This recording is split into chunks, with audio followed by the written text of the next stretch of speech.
میرے بھائی ذرا دل سے سن، اگر ماں روزہ دار ہو تو بچہ روزہ دار ہو جائے، ماں نمازی ہو تو بچہ نمازی ہو جائے، تو میرا وعدہ ہے کہ ماں اگر نیک ہو تو تیری بچیاں اور تیرے بچے نیک ہو جائیں۔ حبیب اجمی کی بارگاہ میں عرض کرتا ہے اب تو رنگ اتنا چڑھ گیا تھا، دل چاہتا تھا اسے گھر لے کے جاؤں۔ بات پوری کر دوں کہ یہیں ختم کر دوں؟ دل چاہتا تھا گھر لے کے جاؤں، مگر کوئی بچے نے کوئی ایسا پوائنٹ ہی نہیں چھوڑا تھا جو گھر لے کے جاؤں۔ کھانا کھانا نہیں، روزہ، اور مطلب سے بڑھ کے یہ بات کرتا نہیں تھا۔ میں کیوں جاؤں بھائی تیرے گھر؟ کھانا کھانا نہیں ہے، مزدوری میری مجھے مل گئی، میں کیوں جاؤں بھائی؟ میری ماں انتظار کر رہی ہے، مجھے جانے دے۔ ہائے ہائے، کہنے لگا، کہتے ہیں نا ڈوبتا ہوا تنکے کا سہارا ڈھونڈتا ہے، بس مجھے سہارا چاہیے تھا، کوئی بہانہ چاہیے تھا اسے لے جانے کا۔ میں نے کہا بیٹا اب تو تمہارا روزہ ہے، شام میں میرے گھر پہ افطار کر کے چلے جانا۔ شام میں تو بہانے ڈھونڈ رہا تھا، بس بچے کو یہ بات سمجھ میں آ گئی۔ کہنے لگا دعوت قبول کرنا میرے نبی کی سنت ہے، میں نے تمہاری دعوت قبول کی، میں افطار کر کے جاؤں گا، میں تھک بھی گیا ہوں۔ بچے نے دعوت قبول کی تھی تو ایسا لگتا تھا کسی نے مجھے تخت و تاج کا مالک بنا دیا ہو۔ تجھے اگر گلاب پسند ہے، گلاب مل جائے تو تیری خوشیاں اسی میں ہیں۔ تجھے چمیلی پسند ہے، چمیلی مل جائے تو تیری خوشیاں اسی میں ہیں۔ میرے بھائی ہے کہ نہیں؟ یہ اپنی اپنی پسند ہے۔ جیسے ہی بچہ قبول کر کے گھر کے اندر گئے، بیان کرتا میری بیوی کی نظر پڑی تو میری بیوی پتھر کی ایک مورت سی بن کے بولتی نہیں تھی، صرف دیکھ رہی تھی کون آیا ہے۔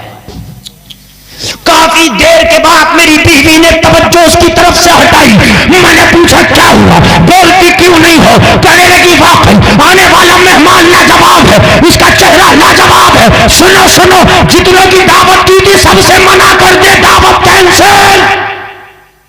دعوت ہوئی تھی کہ نہیں ہوئی تھی؟ بیوی سے بولا کیا بات آج پارٹی کینسل؟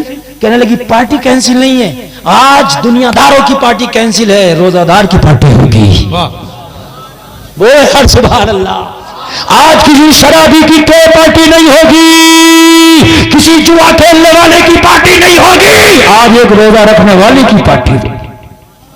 میری بیوی نے طرح طرح کے کھانے بنائے، انواع و اقسام کے کھانے بنائے، شام کو دسترخوان سجا دیا۔ دسترخوان سجانے کے بعد میری بیوی نے کھانے دسترخوان پہ لگا دیے۔ لگانے کے بعد لوگوں ذرا غور کرو، شام ہوئی، وہ لڑکا افطار کرنے لگا۔ لڑکا جیسے افطار کر کے نکلا، لوگوں مغرب کی نماز پڑھنے لگا۔ میری بیوی اشارہ کر کے بولی یہ جب سے آیا ہے گھر میں رحمت کی برسات ہو رہی ہے، اسے آج رات اور روک لے، پوری رات گھر میں رہے گا، پوری رات میرے گھر میں رب کی رحمت جھما جھم برستی رہے گی۔ اچھا لگ رہا تھا نا، نیک بچہ آیا تھا۔ کہنے لگا میں نے بچے سے کہا بیٹا رات ہو گئی، گھر دور ہے، راستہ خطرے سے بھرا ہے، بیٹا عشاء کی نماز پڑھ کے یہیں سو جاؤ نا۔ بچے کے یہ بھی سمجھ میں آ گئی، فجر پڑھ کے چلے جائیں گے۔ بس میں نے بچے کو مہمان روم دے دیا، گیسٹ روم جو ہوتا دے دیا۔ بچہ چلا گیا، عشاء پڑھنے لگا۔ میری بیوی نے کہا کھانا کھا لو، آپ نے تو کھانا ہی نہیں کھایا۔ میری بیوی نے بھی نہیں کھانا کھایا تھا۔ کہنے لگا کھانے کی بات سن کے مجھے کسی کی یاد آئی، میری ایک جوان بیٹی تھی جو ہاتھوں سے اور پیروں سے معذور تھی، نہ چل سکتی تھی نہ اپنے ہاتھ سے کھا سکتی تھی۔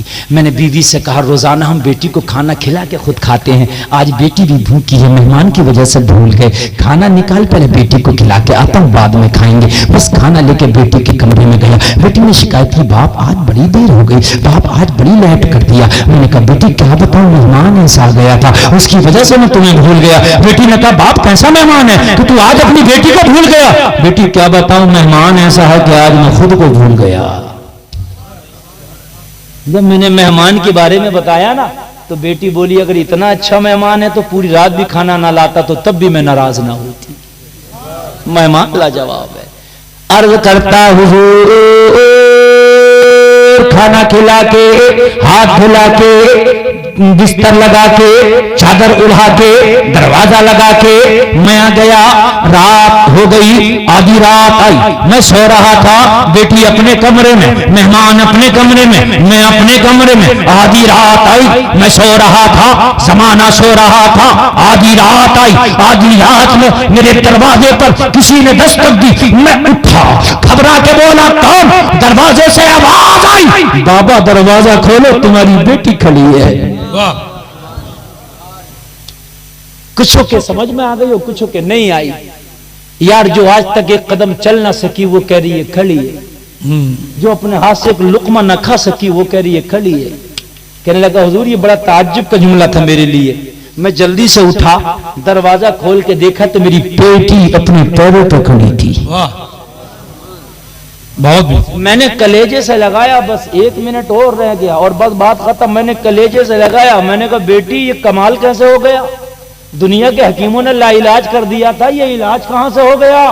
بیٹی نے جواب دیا، او باپ میں بھی مایوسی ہو گئی تھی اپنی زندگی سے، مگر رات جس مہمان کا تو قصہ بتا کے گیا نا مجھے نیند نہیں آئی اس کا قصہ سن کے. تو چلا گیا، میں جاگتی رہی، آدھی رات آئی رہا نہ گیا. میں نے دعا کی مولا جو مہمان میرے گھر آیا ہے اگر واقعی نیک ہے تو اس کے صدقے میں تو مجھے شفا دے دے.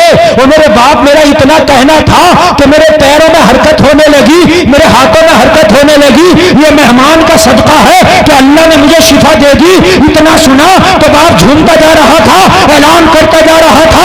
جب ان کے گدا بھر دیتے ہیں شاہان زمانہ کی جھولی، محتاج کا جب یہ عالم ہے مختار کا عالم کیا ہوگا؟ بھائی زندہ باد زندہ باد، بہت بے زندہ باد، زور سے بول دو. تو بیٹی جھومتی جا رہی تھی اور اعلان کرتی جا رہی تھی. وہ باپ نگاہ ولی میں وہ تاثیر دیکھی، بدلتی ہزاروں کی تقدیر دیکھی. باپ بھی خوش ہے بیٹی بھی خوش ہے. باپ بولا بیٹی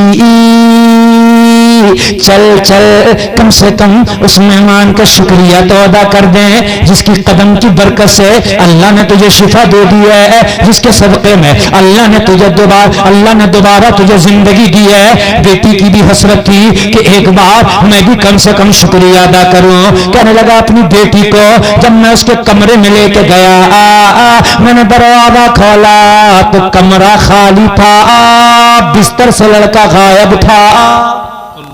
لڑکا بستر سے غائب، کمرہ خالی. اور بیٹی کی حسرتیں تھیں کہ ایک بار میں بھی شکریہ ادا کروں. بیٹی کہنے لگی وہ باپ وہ مہمان کہاں گیا تیرا؟ میں نے جب بستر کو کھنگالا، بستر کو غور سے دیکھا تو اس پہ کاغذ کا ٹکڑا پڑا تھا اور اس پہ لکھا تھا ہم نے تمہارا گھر چھوڑ دیا ہے اس لیے کہ ہمارا راز کھل گیا ہے.